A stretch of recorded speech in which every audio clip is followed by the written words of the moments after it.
right. Well, Vanessa James, welcome, and thank you very much for taking the time out for this interview. Very special person on Island. Let's talk a little bit about your career. Okay.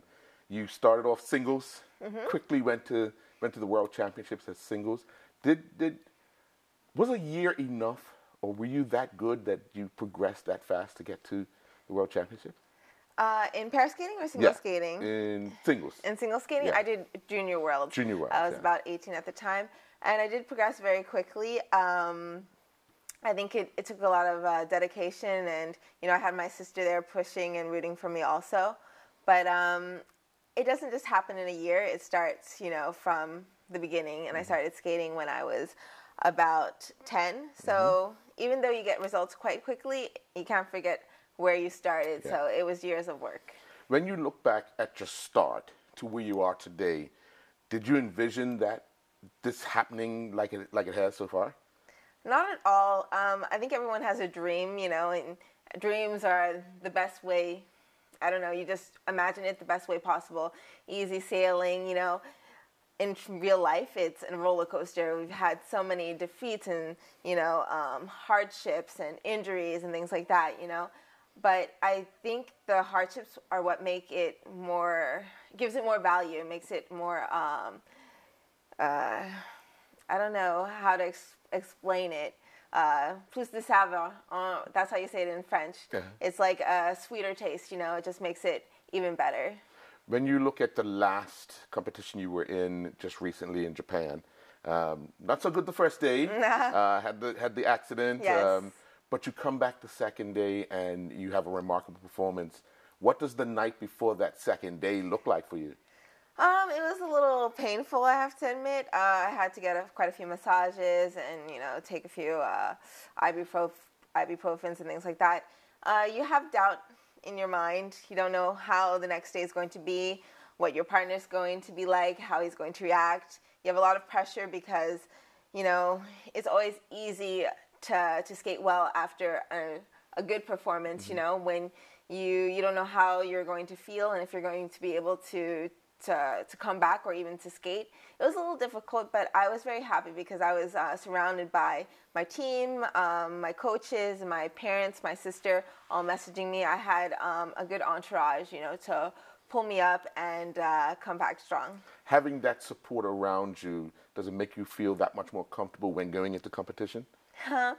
It's not always that easy. It's a lot of mental work, and I work on it with a sports psychologist, so it helps. But yes, it's nice to have powerful, strong, motivated people that love you and support you, and I don't think I would be able to be where I am today without them. So.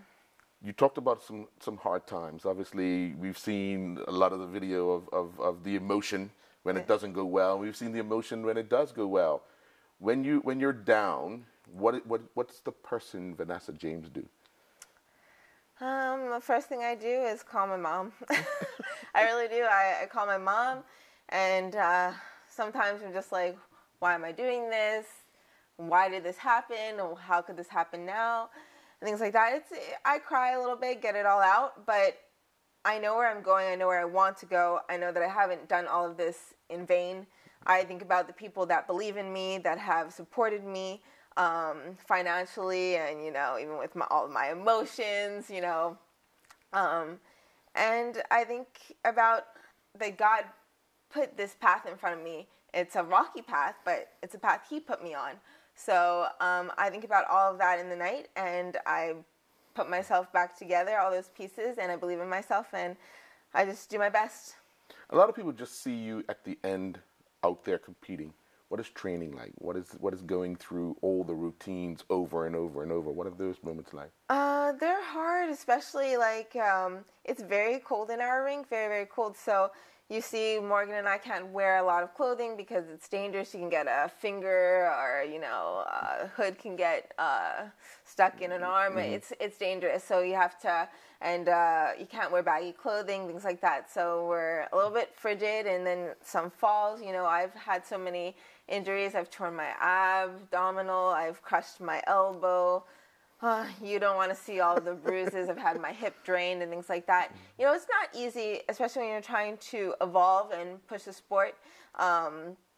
So you don't just lay back and try to do what's easy. We were trying quads. We were the only ones in last year trying a quad, you know? Mm-hmm. And so it's tough, but like I said, you know what you want. And I think Morgan and I have broken through, you know, the stereotype of, you know, classical figure skating, being, you know, skinny, you know, I mean, I'm thin, but I'm muscular. We're different. We're different on the ice, and that's what we're striving for every day. And we have huge jumps and throws. We're athletic. So it's difficult. We have long days, start at 9, and I finish around 7 p.m. with breaks in between. I do off-ice workouts. I do stretching classes, dance classes, and then 3 to 4 hours on the ice. So it's long days, but it's satisfying when you look at the end of the road.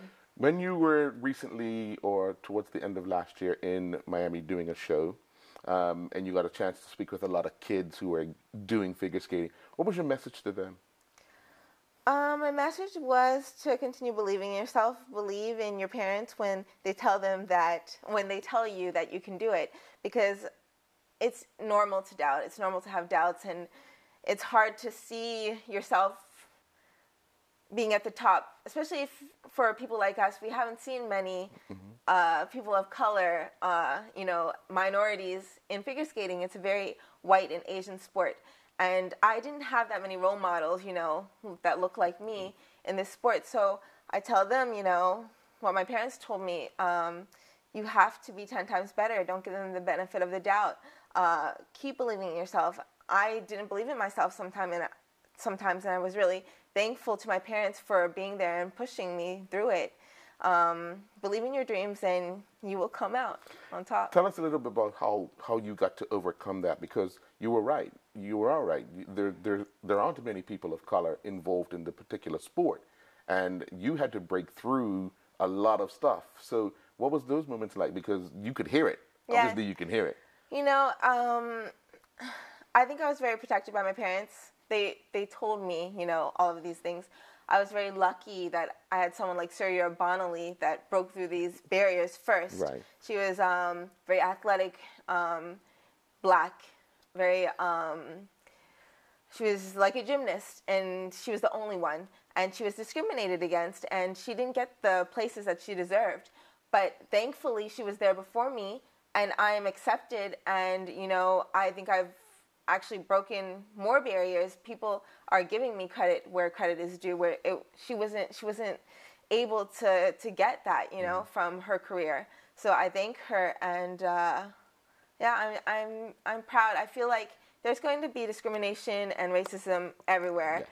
And I've been protected, and I have more positive comments than negative, but you'll see the rare, oh, black isn't supposed to be on the ice, it's not pretty, what's she doing on the ice? But I try to filter that out because I know what I'm doing, and I know that I'm one of the most beautiful people on the ice. I know it, and I don't need to hear it. It's nice to have the support, but it comes from within. Mm-hmm. When the doors opened to become a member of the French team, what was that like, going through that door and hoping to be accepted? It was scary in the beginning, quite honestly, because I didn't know French in the first place. French was a different country I'd never lived in before.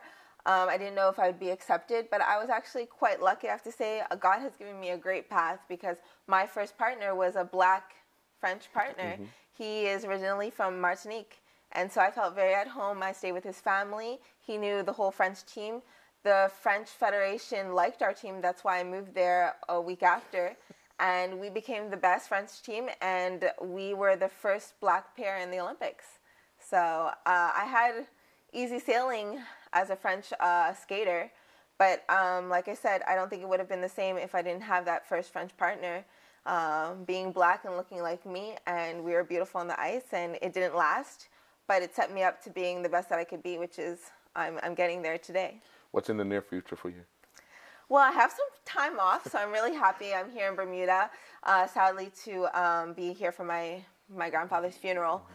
But it was nice to see my family and be reunited, not for the best occasion, but I really miss it here. And the next thing is we have a few shows in Korea and Japan, and then we're back to work in June.